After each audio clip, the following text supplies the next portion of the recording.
I'm Martin from Bad Wolf. I was just wondering, have you guys got long in the UK? Are you going to enjoy yourselves where you're at?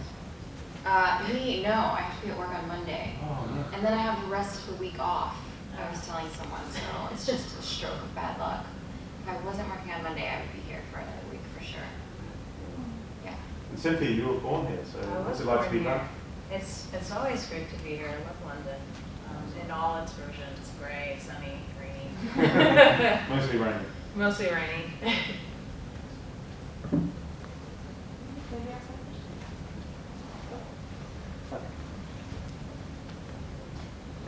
Hi, Green from Metro. Cynthia, you're one of several actors to have played Amanda Waller in recent years. What is it that you specifically bring to this character? Well, I on our version of this particular story, Arrow, that we do, I always feel like I'm one of the last to know what's going on. So my goal normally is just to kind of get the essence of Amanda Waller and try to hone in on that, because a lot of times, I'm kind of jumping into the middle of the story as they're telling it. And so, yeah, that's basically what I just try to do. I mean, there's all that rich source material to draw from, but the great thing about the show is that they're not necessarily married to, that narrative. They can kind of cherry pick and take the best bits. So, I think they always do a really good job of keeping that element of surprise for people who know the story really well. So what is the essence of Amanda Waller?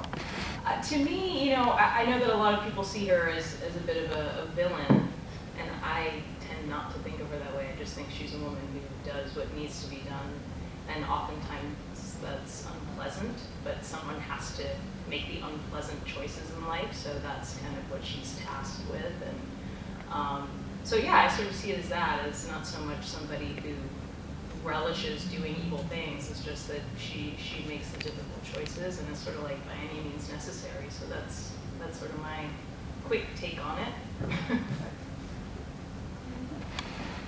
Sorry. Yeah, Cynthia, carrying on, you founded Suicide Squad on Arrow. Now that we unfortunately can't see that in the TV show, what do you feel about the movie that's coming out next year? Oh, I'll be the first in line. I can't wait.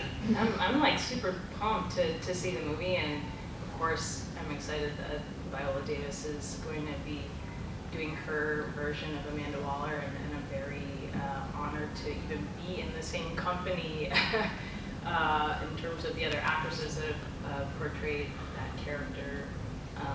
Angela Bassett, CCH Pounder, I hope I'm getting her, Pam Grier. A lot of really fierce, amazing women. And I know Viola Davis is going to knock it out of the park, so I'm going to be in line with everybody else waiting for the movie. Cool. And Mark, we've seen a tiny bit of you so far in Arrow, a little flashback. Mark Guggenheim said we can expect to see more of you. Oh, good. Earlier in the year, more of you and Deathstroke.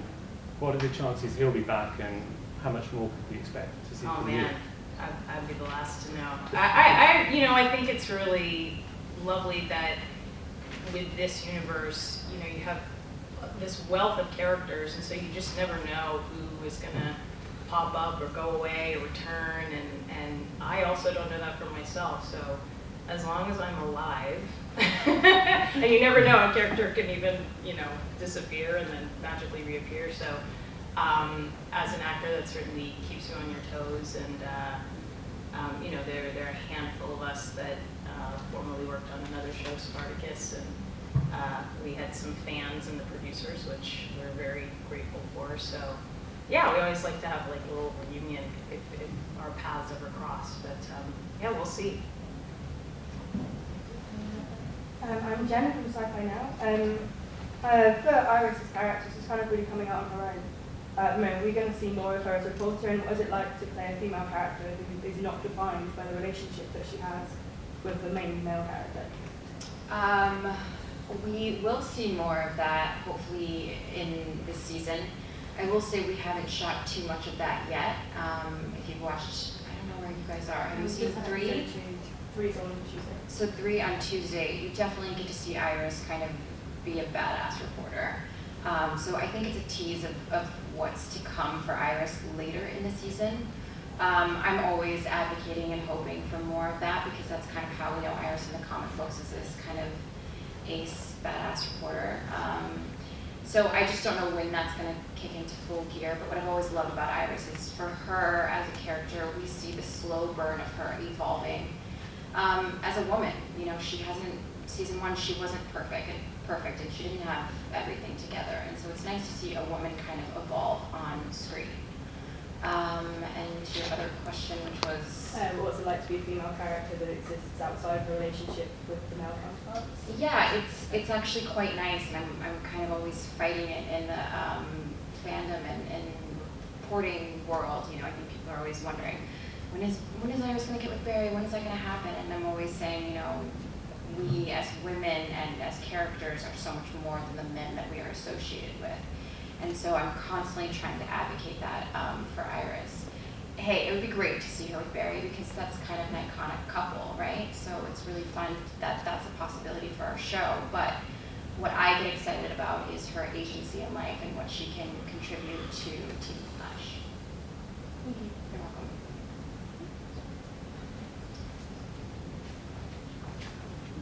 Thank you. Thank you. Thank you. Hello, welcome to London. Colin from the DCU show on Sky Vision, Sky TV. We have two very strong role models and two very strong characters in front of us. Do you ever foresee your characters working together in some way in the future? In the DC In the TV greater world? DC TV universe, yeah. I don't know. I mean, anything's a possibility with these shows, especially with Legends of Tomorrow coming. The crossovers that we've already seen, anything is possible. And I think that's what's so great about Andrew, Mark, Greg, Jeff Johns.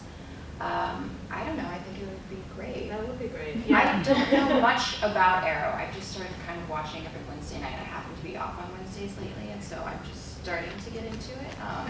It'd be cool. I don't know how our characters would interact, but Yeah, if you have any ideas. The script, yeah, let's get some. Could I also ask, well, we've got the mic, were you fans of the comic books and you're aware of the greater world before you came to the TV roles that you're playing? I mean, for me, I had a really kind of casual relationship with comic books, you know, and what's really been wonderful to be part of a show like this is gives you that opportunity to explore those stories that are so rich that maybe you weren't familiar with, and also just get to know this incredible fan base. I mean, it's really astonishing to me to witness these sort of Comic-Cons as they've really grown and evolved, and it kind of, I think, speaks to the power of these stories. I mean, comic books have been around for a very long time, obviously, and, you know, at their best versions, they can really take advantage of just great storytelling and kind of focusing on larger themes. And so, yeah, I mean, it kind of feels like the possibilities are endless with comic book universes when they're done well. So I certainly appreciate it a lot more now that I'm working, you know, on something like this. Candy? Yeah, comic books in terms of the actual comic. No, I didn't grow up with those. They weren't really available to me. But I did grow up loving, you know, Saturday morning cartoons, so I was very familiar with Batman, Superman. Huge Batman fan. I've seen every Batman movie. I love Batman. So I was very familiar with this kind of comic idea, but I didn't know much about the Flash. I'd never read a Flash comic book. And so when I started to do that, and I still do it now to this day, we kind of keep the Flash comics, my makeup artist keeps them on her table so that when I'm getting ready, I can kind of flip through. It's still surreal because Iris is white, and like I'm reading these stories, and I'm like, wait, that's me. And it's a really cool thing because as a kid, when I'm watching Batman or Superman, and I'm watching the Lois Lanes and the Vicky Vales, it was never an imagining that I would ever get to play that ingenue.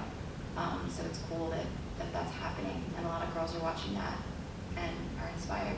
It's cool.